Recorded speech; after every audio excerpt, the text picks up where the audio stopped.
सन्माननीय उदयजी झाल्यानंतर पहिल्यांदाच आपल्या जिल्ह्यामध्ये त्यांनी हा आपल्याला दौरा दिला. वेळ थोडी वर खाली होऊन सुद्धा आपण मोठ्या संख्येने इकडे जमला, त्याबद्दल मी मनापासून आपला आभार व्यक्त करतो. हे सांगत असताना जी मनोगत मी ऐकली आज, आणि उदयजी पहिल्यांदा झाले, ते येणार नाहीत परत.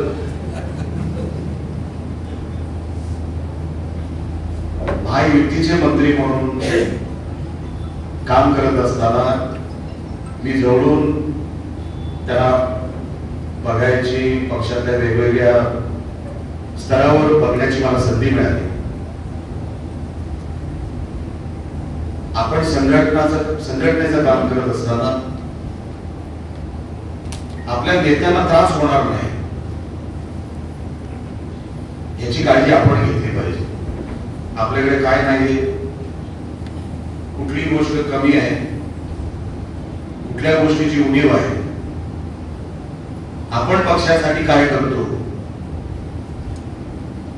आपण काय पक्षाकडे मागत असताना आपण पक्षाला काय दिलं, ही जबाबदारी पण आपल्यावर आहे.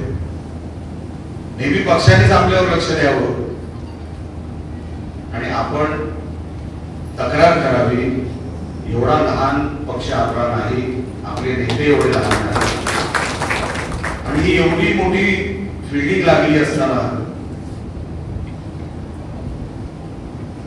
आपण कुठल्या गोष्टींची मागणी केली पाहिजे, जे निर्णय वरच्या स्तरावर होणार आहेत. उदयजी असतील, राणे साहेब असतील, केसरकर साहेब असतील, रवींद्र पाठक साहेब असतील, जे कधीतरी होणार आहे त्याची काळजी आज का करू आपण. जे निर्णय आपले नेते घेतील, पण काहीतरी आपण बोलून जर वातावरण चिघळत असेल तर ते होता कामा नये. सगळं व्यवस्थित आहे, सगळ्यांची तब्येत वगैरे सगळी टाकाटक आहे. आज काय झालं होतं तुमच्या सगळ्या मूडला मला काय माहित नाही. एवढं सगळं चांगलं असताना हवा भरलेला हॉल बघितल्यावर कोणाला वाटेल एवढ्या तक्रारी आहेत त्या आहेत. प्रत्येक पक्षात असतात, कुठे ना कुठेतरी उशीर होतो, आम्ही कुठेतरी कमी पडतो, नेते कधी कधी भेटत नाही, आम्ही कधी कधी भेटत नाही, सगळं मान्य. पण सन्मान्य शिंदे साहेबांना जे मी जवळून मागच्या काही महिन्यामध्ये सभागृहातही बघितलं, हो त्याला महाराष्ट्राचं टेन्शन आहे. आपण एक जिल्हा नाही सांभाळू शकत, त्यांच्यासाठी आपल्यावर जबाबदारी आहे. आपण काय करायचं. मी कधी शिंदे साहेबांकडे गेलो 5-10 मिनिटाच्या वरती मी थांबत नाही. त्या माणसाला महाराष्ट्राचा व्याप आहे, त्याच्यामध्ये मला ज्या कारणासाठी घेतलं, आता मी काय कारण सांगायची त्याला. आम्ही बसलो इकडे, आणि उदयजी तर 24 तास अवेलेबल आहेत. कधी मी त्यांना फोन केला, कुठल्याही कामासाठी काही सांगितलं, ते काम झालं नाही असं एकदाही झालं नाही.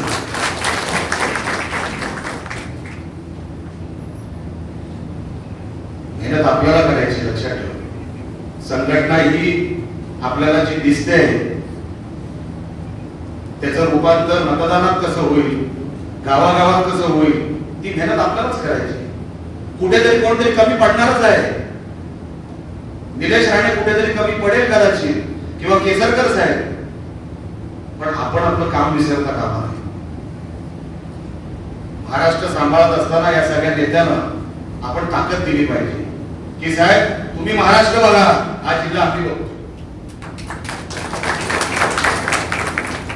फंड मागायचा, साहेब हे काम होत नाहीये, कुठली तरी मोठी गोष्ट मागूया. अहो हे सगळं दुरुस्त होण्यासारखं आहे जे काही या व्यासपीठावरून सांगितलंय ते, आणि आपलं पण शत्रू नाही जिल्ह्यामध्ये. सगळे आपण कुटुंबात आहोत. महायुती कशाला म्हणतात, कुटुंबालाच म्हणतात. म्हणून असा कोण प्रकार आहे, आपण सगळे एक आहोत, एकच राहणार. आपण लक्षात ठेवा, आपल्या कुठल्याही गोष्टीमुळे माझ्या नेत्याला त्रास होईल, वरती काहीतरी गडबड होईल, असं आपल्याकडून कधी होता कामा नये. मी या गोष्टीची खरोखरच काळजी घेतो आम्ही की का आपल्या साहेबाला त्रास द्यायचा आपण काय कमी आहे काय? हा, कुठे काही मिळत नसेल जिल्ह्याला, जसं सिंधुरत्न स्कीम असेल किंवा साहेबांकडे आज उद्योग खाता आहे सामंत साहेबांकडे, आपण मागायला कुठे कमी पडायचं नाही, पण मागायचं काय आणि कुठल्या व्यासपीठावरून हे आपणच ठरवायचं असतं. हे सगळी देणारी लोक आहेत. सामंत साहेब जसं मी सांगितलं कधी नाही म्हणतो मी, कुणाचा एक विषय फक्त सांगितलं, सभागृहात ते कुठेतरी काहीतरी काम हाऊस बंद पडलं होतं, ते काहीतरी लीड बसले होते. मी बोललो सामंत साहेब जरा कुडाळ MIDCच्या आरोला फोन लावा, जरा एक काम आहे माझं, होत नाही. गॅलरीमध्ये त्यांचे PA बसले होते, तिथून मोबाईल मागवला, जागेवरून फोन केला आणि त्यांना जे इन्स्ट्रक्शन द्यायचे ते दिले. एवढा अलर्ट पक्ष आहे आपला.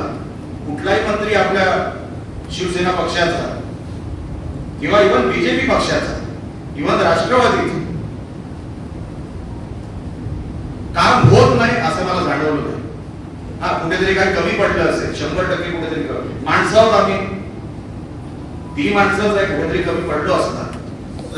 पण पक्ष जर आपण पक्षाला ताकदवर केलं तर आपल्याला मागायची काय गरज आहे? झक मारत द्यावं लागणार कोणालाही. अहो, यांची ताकदच आहे. आता सामंत साहेबांच्या मतदारसंघामध्ये कोण झक मारायला त्यांच्याकडे सीटा मागायला जाणार? त्यांनी ताकद तयार केली, त्यांनी बेस तयार केला, त्यांनी वातावरण तयार केलं की इकडे आहोतच ना आम्ही, आणि म्हणून समोरच्याची मागणी तशी होत नाही. आपण बेस असा तयार करूया, न शत्रुत्व तयार करता, न विरोध तयार करता, न कुठली स्टेटमेंट तयार करता. असं वातावरणच नको आपल्याला की या जिल्ह्यामध्ये काही पटत नाहीये. सगळ्यांचं पटत आहे, ज्या अर्थाने विरोधकांबरोबर पटू शकतं काही लोकांचं, आपसात पटून घ्यायला काय, आणि ते होणार सगळं. नितेश तिथे चांगलं काम करतोय. इथे आता आमच्या सोबतीला शिंदे साहेबांनी सामंत साहेब दिले, केसरकर साहेबांसारखे ज्येष्ठ सदस्य आपल्या बरोबर आहेत. कुठल्या गोष्टीची आपण चिंता करायची? चिंता करू नका. आपल्याला भगवा फडकवायचं ना, भगवा फडकणारच. आणि तुमच्यावर अन्याय होऊ देणार नाही, तुमच्यावर अन्याय होऊ देणार नाही. त्याच्यासाठी मी कधी स्वस्त बसलो नाही की तुमच्यावर अन्याय होईल, या जिल्ह्यावर अन्याय होईल आणि निलेश राणे गप्प बसेल असा दिवस येणार नाही. मग काय तो काय तिसरा डोळा वगैरे आणले साहेब बोललात ते मला माहित नाही नेमकं काय, पण मग आपलं जुनं काहीतरी मग आपलं काहीतरी करावं लागेल. पण तसा अन्याय होणारच नाही, म्हणून तुम्ही चिंता करू नका. नेते आल्यावर नेत्यांकडे काय मागायचं त्याचं एक संघटनात्मक, एक विकासात्मक आपल्याकडे प्लॅन तयार पाहिजे. तो प्लॅन आपण तयार करूया. संघटनात्मक काही ज्या गोष्टी आहेत ते सामंत साहेब स्वतः त्यांच्या भाषणातून जाहीर करतील, ते स्वतः त्यांच्या भाषणातून बोलतील, केसरकर साहेब त्यांच्या भाषणातून बोलतील. आम्हाला साहेब मी 2 मिनिटात माझं मनोगत थांबवतो. आम्हाला कुडाळ मारवडला, सावंतवाडीला, कणकवली मतदारसंघाला आम्हाला भरीव आपण निधी द्या. बाकी एवढं संघटना एवढी चकाचक करून टाकतो आम्ही, काय काळजी नाही. आणि आमचे सामंत साहेब पण ते करत सगळं करणार होते. आता आमचे पडदे साहेब पण आले सोबत, संचुरी कामाला लागला आहे